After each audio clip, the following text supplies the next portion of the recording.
Hi art friends! Today we're going to learn how to draw the Disney baddie Maleficent.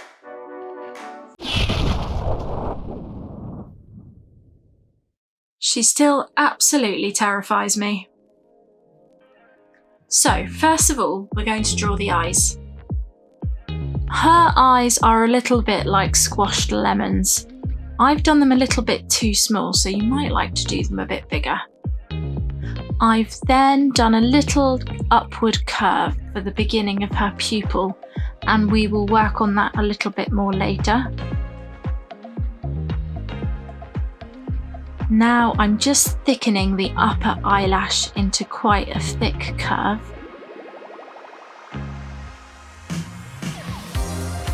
Just running over that to make it look nice and smooth. Then we're going to add another steep arch for the upper part of her eyelid.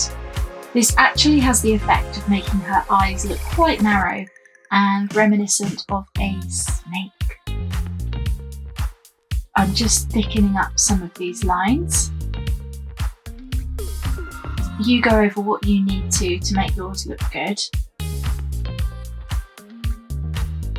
It is important to realise that Maleficent has some extremely gothic eyelash. So she puts on lots of purple makeup, lots of blue makeup, and the bigger you make this, the better. So here we're really stretching it up. It's a really steep arch, a bit like a really tall mountain or a stretched rainbow. A very dark stretched rainbow. And now I'm doing her eyebrows. So I'm just going to colour these in black and make them nice and smooth and sharp.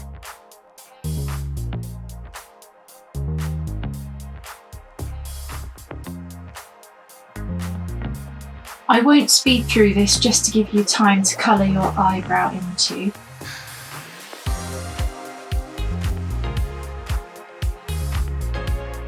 So this film was made in 1959 and it's from Sleeping Beauty, so if you haven't seen it, then I really recommend that you do. It really is quite frightening. It was something that I watched a lot of times when I was young, trying to work out how old I am.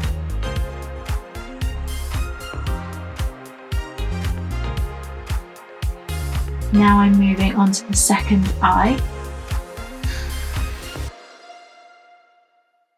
This one should have looked like another squashed lemon, ideally, but has ended up looking a bit like a fish, but that's okay.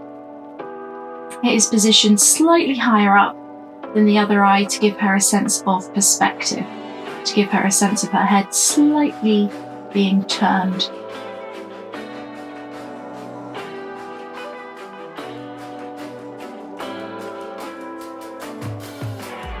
Now, I'm not very regimented with the order in which I do the eye layers.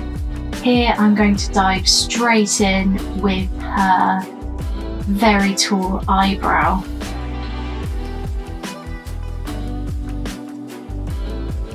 Remember to make these really steep.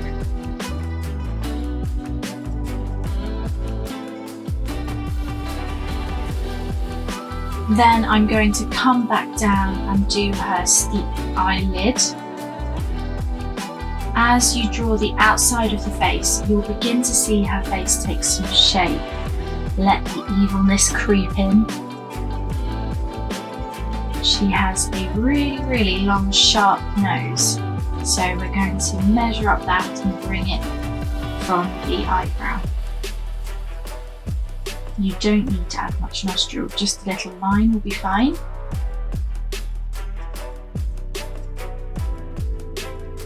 Her cheekbones are points, so you need to draw the edge of her face falling down and ending right beneath the middle of that second eye. Take your time, there isn't a rush.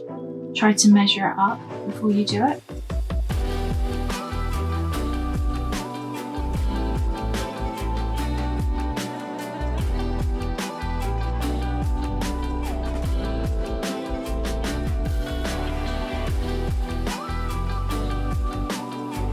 I think her lips should be quite thin. However, I've done them a little bit puffy, a little bit Botoxy. Maybe contemporary culture has filtered into me without meaning to. Of course it has. And now I'm just looking back and I'm just making any little tweaks that I think might need doing. And now I'm going to add that really sharp V for her hairline. I guess it's like a widow's peak, which is what I've got, but it's a really sharp, menacing widow's peak.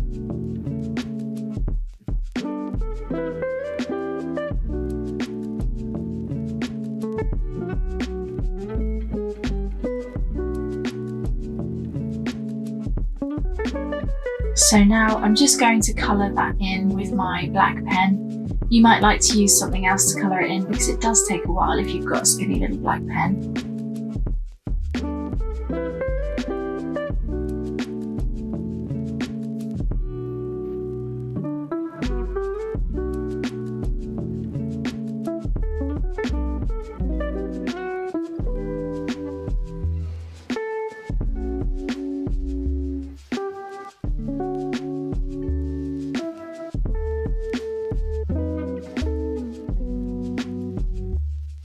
So I'm now going to draw the side of her face. So there's two corners on the side of her face. There's her jaw and there's also her chin.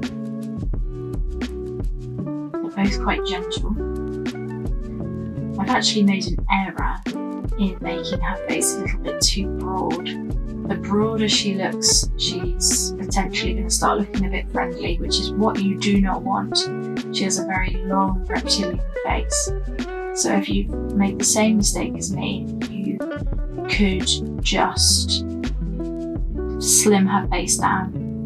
And then where you've gone wrong, we can secretly and cunningly turn into the edge of her horn.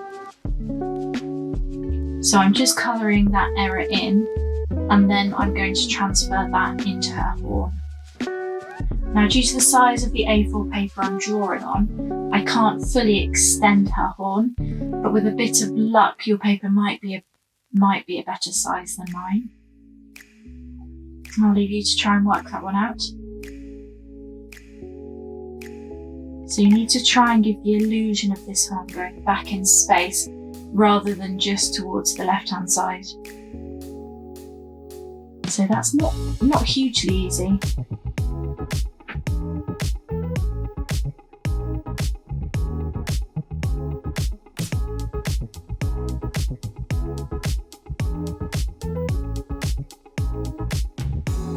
Her horn has these great big strips going down it. And now really I'm just going to colour in that black.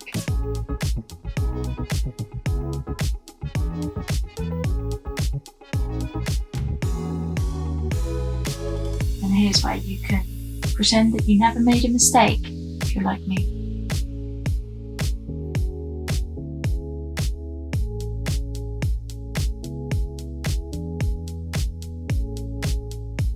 Maybe it's just a happy accident.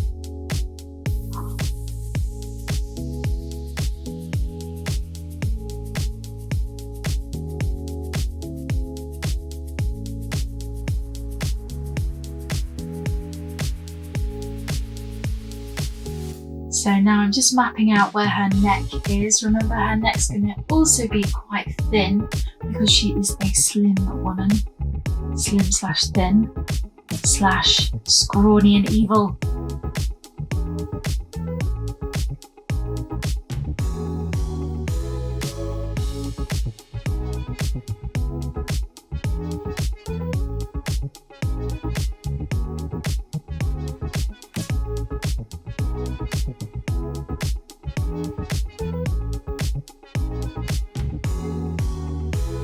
So now when I'm drawing the strip or that white line along her horn, I'm making it so that it travels down the contour line of the horn itself, so it's slightly curved.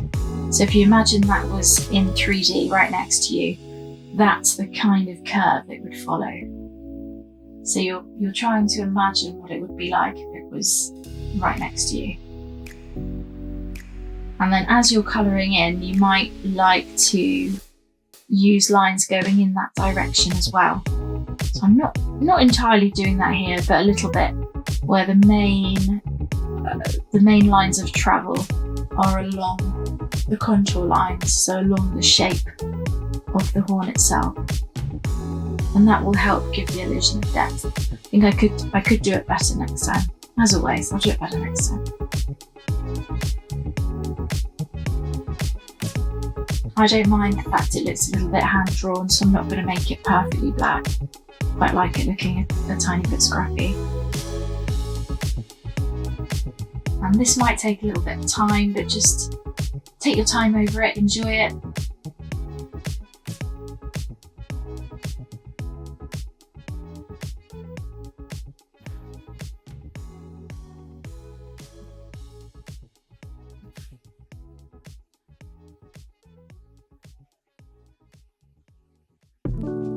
I'm going to speed this up a little bit.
And now we can add some colour.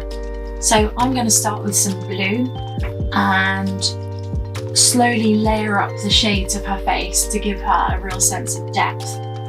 So I'm using a kind of colouring pencil, which is a little bit like halfway between a chalk and a pencil. So it's quite what's the word? There's a proper art term for this, which I don't know, can't think of, but it certainly comes off the paper and you can rub it in and it's a little bit messy. So if you're using chalky pencils like me, don't just blow it into the air because it makes everything quite messy and your dad, mum, carer person may get a little bit irritated by the dust storm. So just be careful doing that. I like these sorts of chalks because you can rub them in quite well and they're quite malleable, but they are also a little bit, they can be a little bit out of control if you're not careful because they're just so chalky. So I'm adding this turquoise layer to give a base layer basically, and then I'll add some greens as we go along.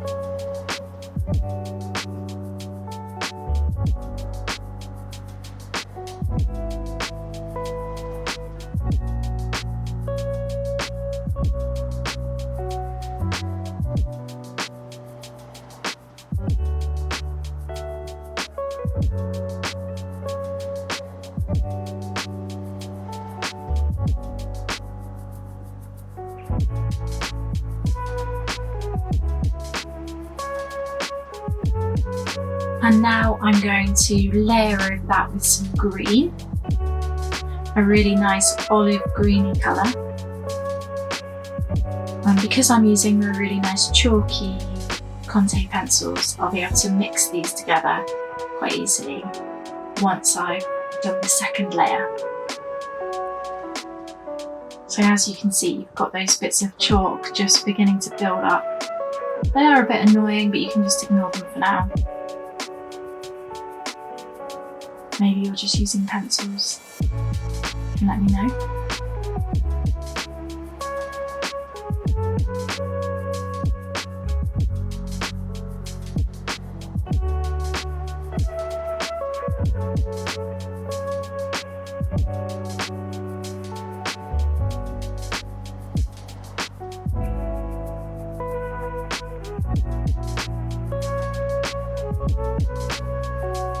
So I'd probably really not recommend using a pen over the top of chalky bits because your pen will get really clogged with bits of chalk and that's just quite annoying because then your pen doesn't work. But sometimes when you're in the flow of working, things like your materials breaking at the end don't feel like particularly important things. So if you're in that headspace and no one cares, then just go for it. Who cares? Now I'm just adding the edge of her spiky collar, which is quite thick, quite protruding. And I'm just going over any other little bits which I think need a bit of tweaking. For example, her upper eyelid. There's lots of eyelid area on Maleficent. The upper eyelid, I'm not really sure what you'd call it. And I really like to go over the top of my colours with white. I find white a really nice grounding colour to bring two colours together.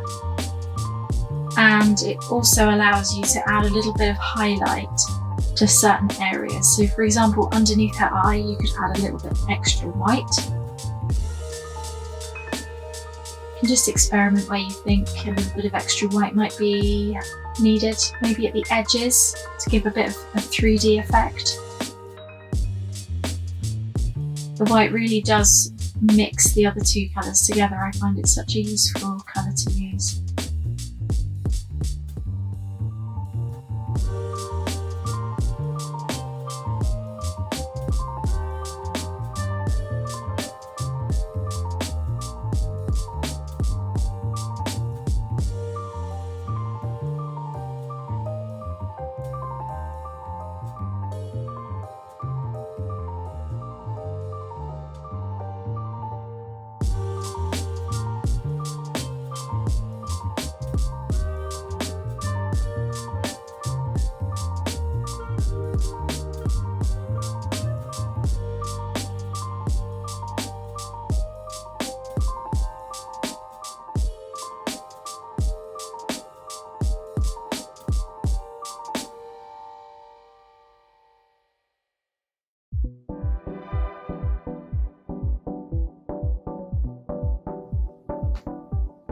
So I've just added some quite intense yellow onto her cheeks, a bit like blusher, except her blusher is a yellow blusher because she's an evil character.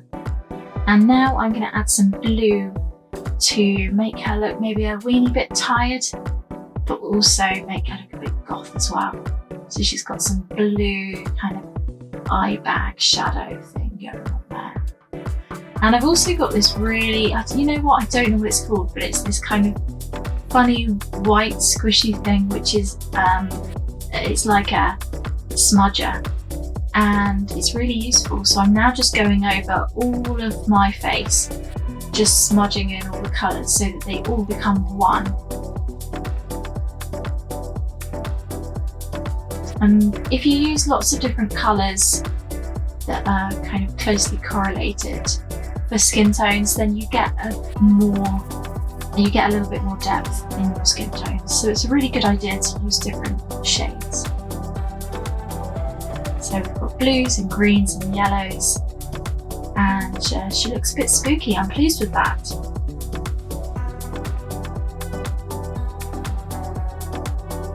We're just speeding up the time now, and I'm using my white Conte pencil to add a little bit of highlight to make her horn look a little bit more 3D. And then I'm going over some of it with my black Conte. Now I could have just used my black pen for this, but I guess it's tricky because we've got two mediums going on. We've got the black pen and then we've got the chalky pencils. So we're just going to have to make a decision at some point as to which one we want to use. So I guess I've switched here over to my black Conte pencils. And now I'm just going over the pen to add a little bit more definition. I think once you've started using your chalk, you shouldn't really go back to using your pens because you want to protect your pen and not clog it up with loads of chalk. So now I am giving her crazy, slightly 70s-ish looking gothic eyeliner. And it can be a really good idea to add a little bit, make it a little bit darker at the edges, and that will help it look a bit more 3D. So I've made her eyeliner a little bit darker on the left and right hand side. And then I'm using my white pencil again to go over the top and just mix those colours together and make it look nice and smooth. So at the end I will, or maybe at the beginning, I'll show you what kind of pencils I'm using, because that probably help, wouldn't it? And now I'm just going over with my black Conte pencil to add that extra definition.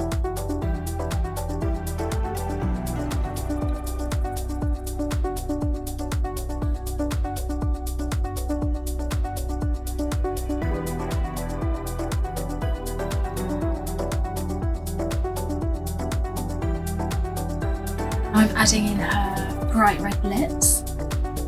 Again, it's good to just make it a little bit darker on one side to give it a more 3D look. And as always, I'm going back over with some white to mould, make that look nice and smooth. Mould them together.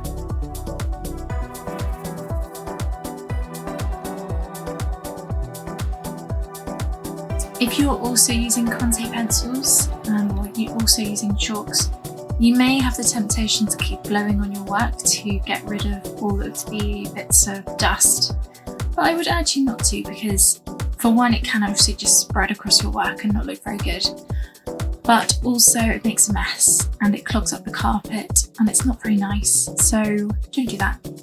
Just wait until a bit of time has passed, and then you can just either knock it into the bin or take it outside. And that way, no one's going to get irritated by you. I have a history of ruining bits around me because I've not taken much, not really thought about what I'm next to. And yeah, I still get reminded of those events. So I'm giving her a little bit of background now. So I'm going to go with the purple because It contrasts so starkly against the green, and it's a colour that is in her face anyway, so we're not introducing any fresh colours. Always helpful to keep your palette relatively limited, if possible, whenever you can. So I'm going to put this little bit of purple around the back as well, and make sure that all of those strokes are going in the same direction to make it look nice and even and smooth. And I don't recommend doing this. I've got my black pen out again because it's sharper to use than my pencils, but really you shouldn't do that. Don't copy me. Don't do this at home.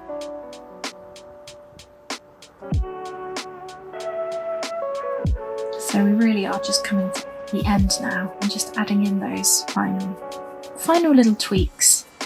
So yours might need completely different tweaks to mine. That was a little bit of white to add into her pupil that you can't really see.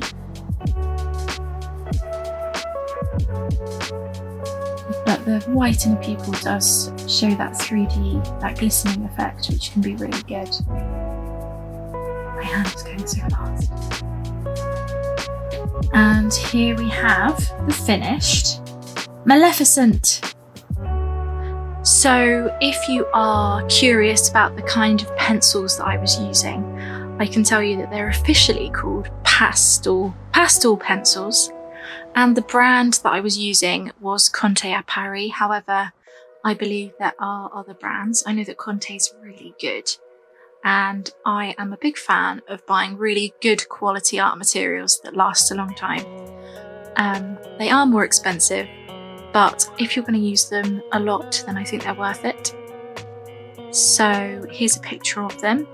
I buy all of my art materials from an online art shop, which also has real physical shops in London, I think. But the shop I buy my art materials from is called Jackson's, and I would love it if you supported them. I'm not being paid by them, but I think they're a very good art materials shop, and I think it's better than buying everything through Amazon.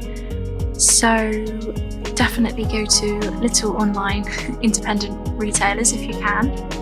And this is what the pencils look like. As always, if you enjoyed this video, please click the button below to subscribe. Bye art friends, have a wonderful week.